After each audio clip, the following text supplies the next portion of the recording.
शहर के जिला अस्पताल में सक्रिय लपका गिरोह पर लगाम लगाने के लिए अस्पताल प्रशासन सख्त हो गया है। पीएमओ डॉक्टर राकेश गौड़ ने एक आदेश जारी कर जिला अस्पताल में रोगियों को बरगलाने एवं उन्हें बाहर की जांच के लिए दबाव नहीं बनाने के लिए पाबंद किया है। निजी लैब संचालकों एवं मेडिकल स्टोर संचालकों को दिए गए आदेश में स्पष्ट रूप से लिखा है कि यदि कोई व्यक्ति इस तरह की हरकत करते हुए अस्पताल परिसर में दिखाई देगा तो उसके लाइसेंस के निलंबन की राज्य सरकार से अनुशंसा की जाएगी। वहीं जिला अस्पताल के डॉक्टरों के नाम लिखे आदेश में अंकित किया गया है कि बाहर की जांच एवं दवाई के लिए रोगी को बाध्य नहीं करें तथा राज्य सरकार द्वारा संचालित मुख्यमंत्री निःशुल्क दवा योजना व निःशुल्क जांच का आमजन को अधिक से अधिक लाभ मिले, इसके लिए सभी प्रयास करें। मुख्यमंत्री ये चाह रहे हैं कि सभी गरीब लोगों को भी निःशुल्क दवाएं मिले, निःशुल्क जांचें उनकी हो।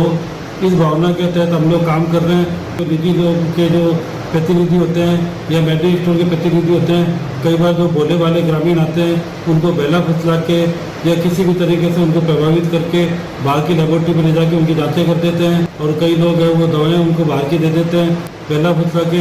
इसको मैंने देखते हुए शिकायतों के जो प्राप्त शिकायतें हैं उनके आधार पर मैंने इसके लिए पाबंदी लगाने के लिए सभी चिकित्सक कर्मचारी जितने भी हॉस्पिटल स्टाफ है सबको पाबंद कर दिया है कि कोई भी व्यक्ति अगर इस तरह की चीज़ों में लिप्त पाया गया है या मेरे पास भी कभी भी कोई शिकायत आ गई तो उसके खिलाफ सख्त से सख्त कानूनी कार्रवाई जो होती है वो अमल में लाई जाएगी। और दूसरे नंबर पे मेडिकल स्टोर और लैब वाले जो भी हॉस्पिटल के आसपास में सबको पाबंद करने के लिए एक पत्र जारी कर दिया है कि अगर कोई भी मेडिकल स्टोर या लेबोरेटरी के प्रतिनिधि अगर यहाँ पे घूमते पाए गए या मरीजों को बहलाते फुसलाते अपनी लैब या दुकान पे ले जाते हुए पाए गए, ऐसा अगर पाया गया, मेरे तक शिकायत आई पुख्ता तौर पे, तो उनके खिलाफ कानूनी कार्रवाई करते हुए उनके जो लाइसेंस होते हैं लैब के और मेडिकल स्टोर के उसको निरस्त करने के लिए सरकार को उसकी अनुशंसा जारी कर दी जाएगी। छात्र संघ चुनाव को लेकर शहर की दोनों कॉलेजों में हलचल शुरू हो चुकी है। शहर के राजकीय जालान पीजी कॉलेज एवं लोहिया गर्ल्स पीजी कॉलेज में 26 अगस्त को छात्र संघ चुनाव होने हैं, जिसके लिए छात्र संगठनों के साथ साथ कॉलेज प्रशासन भी तैयारियों में जुट गया है। जालान कॉलेज के प्राचार्य कल्याण सिंह चारण ने बताया कि 18 अगस्त को मतदाता सूची का प्रकाशन, 20 अगस्त को आपत्ति प्राप्त की जाएगी। इसी दिन 2 बजे बाद अंतिम सूची का प्रकाशन, 22 अगस्त को नामांकन प्राप्त किए जाएंगे तथा इसी दिन 3 से 5 बजे तक आपत्तियां प्राप्त की जाएगी। 23 अगस्त को वैध सूची का प्रकाशन और उसके बाद नाम वापसी तथा दोपहर 2 बजे बाद फाइनल सूची का प्रकाशन किया जाएगा। 26 अगस्त को सुबह 8 से 1 बजे तक मतदान एवं 27 अगस्त को सुबह 10 बजे मतगणना शुरू की जाएगी और विजेता रहे पदाधिकारियों को शपथ दिलवाई जाएगी। द्वारा नाम वापसी का जो समय वो 23/8/2022 को 11 बजे रखा गया है और अंतिम उम्मीदवारों की अंतिम जो सूची है वो 23/8 को 2 से 5 बजे के बीच में प्रकाशित कर दी जाएगी और 26/8/2022 को 8 बजे से लेकर के 1 बजे के बीच में विद्यार्थी हैं वो अपना मतदान कर सकेंगे और 27/8/2022 को प्रातः 10 बजे से मतगणना का कार्य है वो किया जाएगा और मतगणना का कार्य संपन्न करने के बाद में चुनाव परिणाम की घोषणा की जाएगी और विजयी उम्मीदवारों को शपथ दिलाने का कार्यक्रम रखा गया है। इस प्रकार राज्य सरकार और आयुक्तालय कॉलेज शिक्षा के आदेशानुसार निर्देशानुसार ये छात्र संघ चुनाव का कार्यक्रम है। विद्यार्थियों में इस साल भारी उत्साह है क्योंकि कोरोना काल में 2 वर्ष तक छात्र संघ चुनाव नहीं हुए थे, इसलिए विद्यार्थी बहुत उत्साहित हैं और एक तरह से ये चुनाव का प्रशिक्षण है। विद्यार्थी सीख सकेंगे किस प्रकार से वोट दिया जाता है, किस प्रकार से उम्मीदवारी के नामांकन भरा जाता है, किस प्रकार से नाम वापसी की जाती है, किस प्रकार से मतगणना की जाती है, ये सारे बातें विद्यार्थी सीख सकेंगे। इसलिए इस साल राज्य सरकार के निर्देशानुसार शहर के वार्ड संख्या 18 में स्थित भर्तियों की ढाणी में लगाए जा रहे निजी मोबाइल कंपनी के टावर का लोगों ने विरोध जताते हुए पालिका प्रशासन के खिलाफ नारेबाजी की। वार्ड के दर्जनों लोग बुधवार को निर्माणाधीन टावर के नीचे एकत्रित हो गए तथा कार्य को रोकने की मांग करते हुए विरोध प्रदर्शन किया। वार्ड के लोगों के विरोध की सूचना पर पुलिस भी मौके पर पहुंची तथा प्रदर्शनकारियों से वार्ता की। इस दौरान वार्ड के लोगों ने आरोप लगाया कि बिना स्वीकृति के मोबाइल टावर बनाया जा रहा है, जबकि नगर पालिका से स्वीकृति मांगनी चाहिए तो अधिकारी आनाकानी करने लगे। लोगों ने आरोप लगाया कि पालिका से मिली भगत कर उक्त लोग अवैध रूप से टावर का निर्माण करवा रहे हैं, जबकि उक्त स्थान पर राजकीय स्कूल, मंदिर सहित घनी आबादी क्षेत्र है। ऐसे में मोबाइल टावर से निकलने वाली विकिरणें लोगों के स्वास्थ्य पर विपरीत असर डालेगी। इस दौरान वार्ड की संख्या में काफी लोग उपस्थित थे। तो स्कूल माध्यमिक स्कूल है बच्चों की रानी रतनगढ़ में, उसके नजदीक ही और एक कंपनी ने अपना टावर सेक्शन करवा के और इस तुलसीराम कंटेवा के घर में टावर लगा रही है, जिसकी परमिशन नगर पालिका ने दी है या नहीं दी है प्रशासन बता नहीं रहा है, और ना ही ये घर का मालिक है वो बता रहा है कि मेरे पास परमिशन है। अब सवाल ये है कि ये हानिकारक विकिरण का सिस्टम है जो बच्चों के या महिलाओं के स्वास्थ्य के लिए हानिकारक होता है।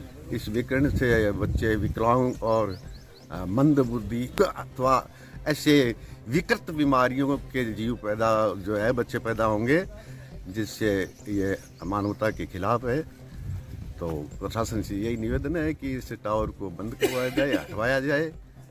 अगर नहीं हटवाया जाएगा तो मोहल्ले के लोग जो है वो भूख हड़ताल करेंगे, पड़ाव देंगे, आंदोलन करेंगे। तहसील के गांव दाऊसर में ग्रामीणजनों ने बिजली की समस्या का समाधान नहीं होने के कारण जीएसएस का घेराव कर कर्मचारियों को बंधक बना लिया तथा बिजली आपूर्ति को ठप कर दिया। ग्रामीण जीएसएस का घेराव करते हुए समस्या के समाधान की मांग की। दाऊसर के राधेश्याम सारण ने बताया कि पिछले कई दिनों से दाऊसर के लोग बिजली की समस्या को लेकर परेशान हैं। 6 घंटे पर्याप्त बिजली नहीं मिलने तथा दिन के समय बिजली नहीं देने के कारण किसान आक्रोशित है, जबकि पूर्व में भी ग्रामीणों ने प्रदर्शन किया था।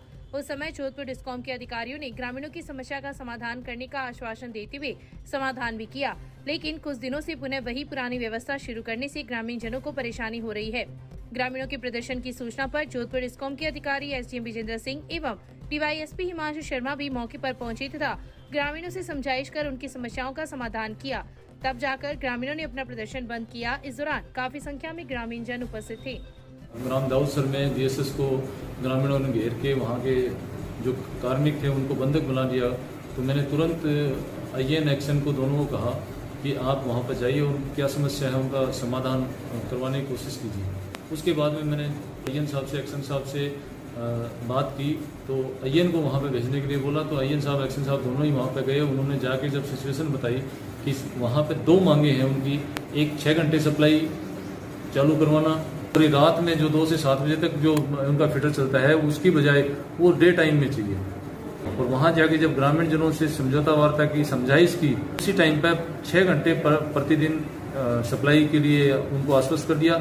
जो रात का टाइम था वो अकोमोडेट नहीं हो पा रहा था, लेकिन उसको भी ग्रामीण लोगों को समझाइश करते हुए 2 बजे की बजाय 2 से 7 का जो टाइम था उसको मॉर्निंग में 4 से 8 बजे तक का करके उनको समझाइश करके और उसको धरने को समाप्त करवा दिया। गोवंश में तेजी से फैल रही लंपी रोग को लेकर स्थानीय प्रशासन भी चाक चौबंद है। एसडीएम विजेंद्र सिंह ने बुधवार को उपखंड कार्यालय में विभिन्न विभागों के अधिकारियों की बैठक लेकर आवश्यक दिशा निर्देश दिए।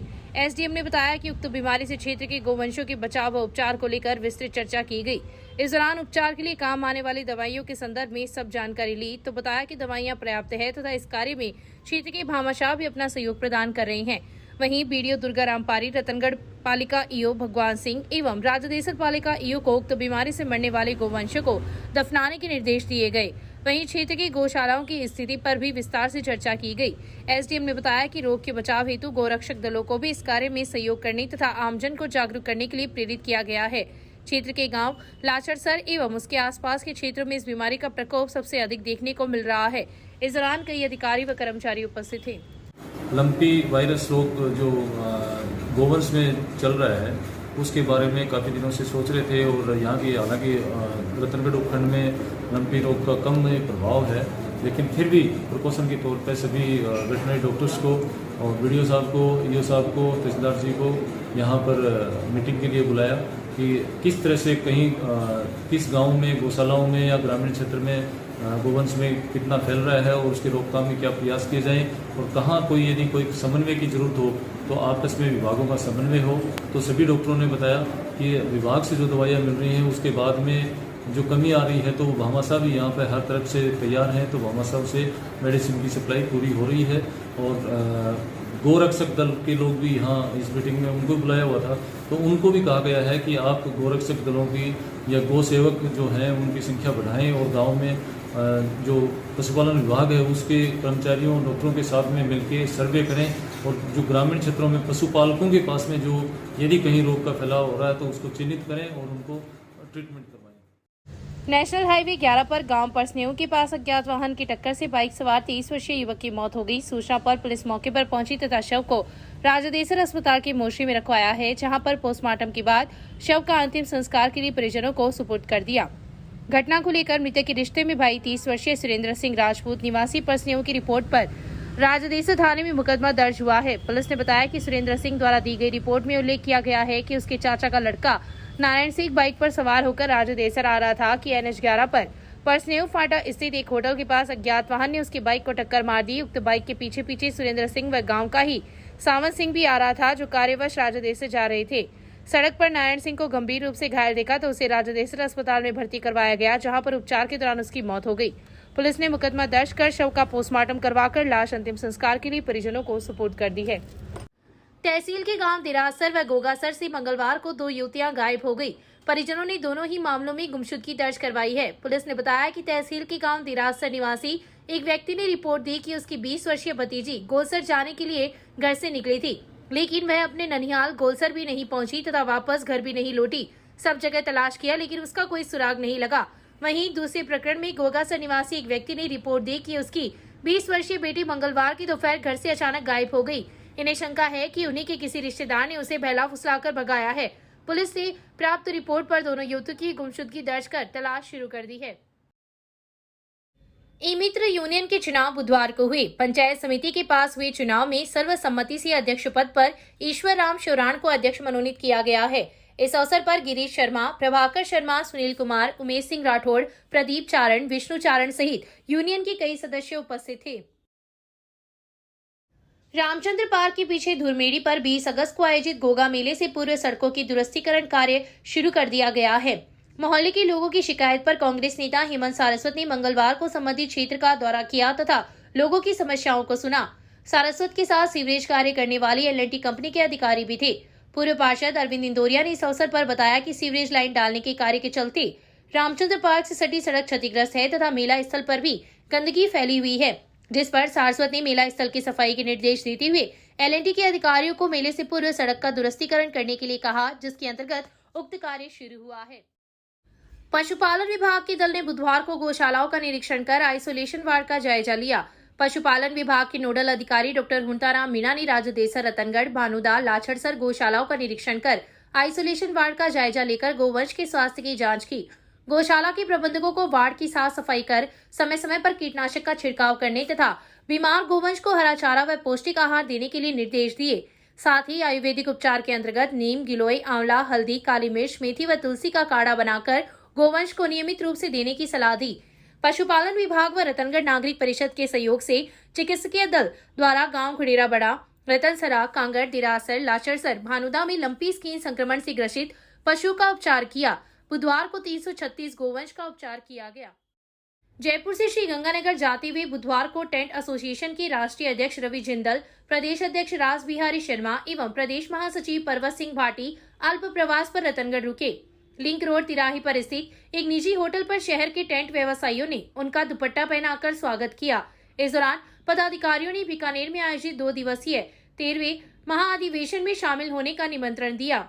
इस अवसर पर सर्वसहमति से तहसील अध्यक्ष पद पर राजकुमार चौधरी उर्फ निरंजन चौधरी को मनोनीत किया गया है।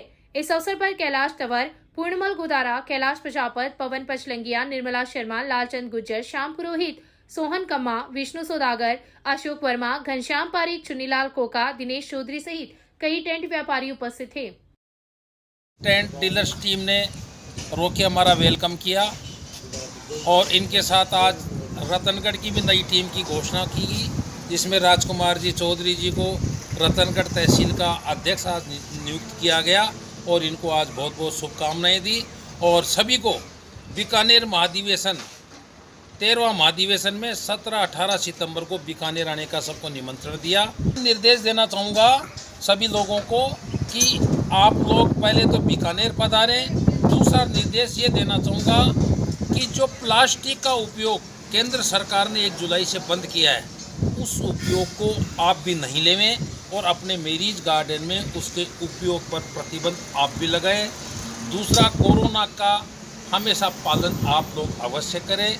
और तीसरा ये कहना चाहूँगा कि आप कोई भी हमारा पीड़ित सदस्य कहीं भी बाधित होता है तो उसकी मदद संगठन के माध्यम से हम करें, हमारे समियाना परिवार की आप रक्षा करें, यही मैं सभी के लिए संदेश।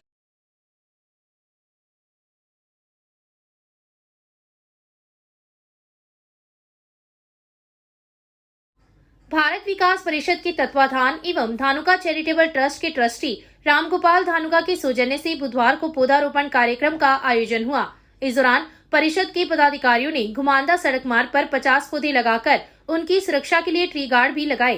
कार्यक्रम को संबोधित करते हुए पूर्व पालिका अध्यक्ष शिव भगवान कम्मा ने कहा कि पौधारोपण करने व फिर उनका पालन करने की जिम्मेदारी निभाना समाज सेवा का कार्य है। एक वृक्ष को शास्त्रों में 10 पुत्रों के समान बताया गया है। परिषद इस क्षेत्र में सराहनीय कार्य कर रही है। उन्होंने परिषद को इस कार्य में आर्थिक सहयोग प्रदान करने की भी घोषणा की। भाजपा मंडल अध्यक्ष अरविंद इंदौरिया ने कहा कि प्रदेश को हरा भरा बनाने के लिए इस प्रकार के आयोजन बहुत जरूरी है। इस दौरान परिषद के संरक्षक वैद्य लक्ष्मी नारायण शर्मा को स्वतंत्रता दिवस पर हुए जिला स्तरीय कार्यक्रम में सम्मानित करने पर उनका अभिनंदन भी किया गया। कार्यक्रम में पार्षद रामकिशन माटोलिया व मोहनलाल बबेरवाल मंचस्थ अतिथि थे। परिषद के अध्यक्ष विनोद कुमार वर्मा एवं जिला सह समन्वयक वासुदेव चाकला ने अतिथियों का स्वागत किया। कार्यक्रम में मदनलाल कम्मा, परमेश्वर आत्रे, रघुनाथ प्रसाद इंदौरिया, सुखदेव सांखोलिया, शैलेश शर्मा, ओम मनोहर स्वामी, लोकेश शुमाल, नंदकिशोर तामरायत, नागरमल प्रजापत, मनोज हारिस सहित कई लोग उपस्थित थे। संचालन परिषद के सचिव सत्यनारायण टेलर ने किया। श्री दुर्गा प्रसाद धानुका बालिका प्राथमिक आदर्श विद्या मंदिर द्वारा संचालित महर्षि वाल्मीकि संस्कार केंद्र में आजादी का अमृत महोत्सव मंगलवार को मनाया गया। दीप प्रज्वलन से शुरू हुए कार्यक्रम में केंद्र के संरक्षक वेद प्रकाश पवार मंचस्थ अतिथि थे। इस दौरान केंद्र के विद्यार्थियों ने सांस्कृतिक कार्यक्रमों की प्रस्तुतियां दी। ओम प्रकाश पुजारी ने शिक्षा के महत्व पर प्रकाश डालते हुए कहा कि संपूर्ण देश इस वर्ष आजादी का अमृत महोत्सव मना रहे हैं। इस अवसर पर भारतीय संस्कृति ज्ञान परीक्षा में स्थान प्राप्त करने वाले विद्यार्थियों को प्रशस्ति पत्र देकर सम्मानित किया गया। प्रधानाचार्य नरेंद्र चौमाल ने आगंतुकों का आभार प्रकट किया। इस अवसर पर केंद्र संचालिता अनीता महावीर सहित कई लोग उपस्थित थे। संचालन शिवलाल नवर ने किया। 132 केवी जीएसएस में स्थापित 33 केवी मैन बस बार के रखरखाव कार्य के चलते शहर में गुरुवार को 3 घंटे बिजली आपूर्ति बंद रहेगी। जोधपुर डिस्कॉम के सहायक अभियंता ने बताया कि रखरखाव कार्य के चलते जीएसएस से संचालित शहर के सभी 33 केवी एवं 11 केवी फीडर की बिजली गुरुवार की सुबह 7 से 10 बजे तक बंद रहेगी। बिजली बंद रहने से रतनगढ़ शहर एवं रीको औद्योगिक क्षेत्र की हजारों उपभोक्ता प्रभावित होंगे। परसनेऊ धाम के संत शिरोमणि दादोजी अखाराम महाराज के जन्मोत्सव पर 2 दिवसीय धार्मिक कार्यक्रम व मेला मंगलवार को महाआरती के साथ शुरू हुआ, जिसका समापन बुधवार को हुआ। मंदिर में दादोजी अखाराम महाराज की गाजे बाजे के साथ शोभा यात्रा निकाली गई, जिसमें 2100 महिलाओं सहित करीब 10,000 श्रद्धालु शामिल हुए। शोभा यात्रा में दादोजी महाराज सहित अन्य देवी देवताओं की झांकियां भी सजाई गई। जगह जगह पुष्प वर्षा से शोभा यात्रा का स्वागत किया गया। वहीं मंदिर में महारुद्राभिषेक व मंगल पाठ भी किया गया। पुजारी जगदीश प्रसाद व किशन ने बताया कि भाद्रपदी पंचमी बुधवार को दादोजी का जन्मोत्सव मनाया गया। आज सुबह महाप्रसाद का भोग लगाया जाएगा। 5:15 पे जन्मोत्सव की महाआरती, 6 बजे ज्योत दर्शन व महाप्रसाद वितरण किया गया।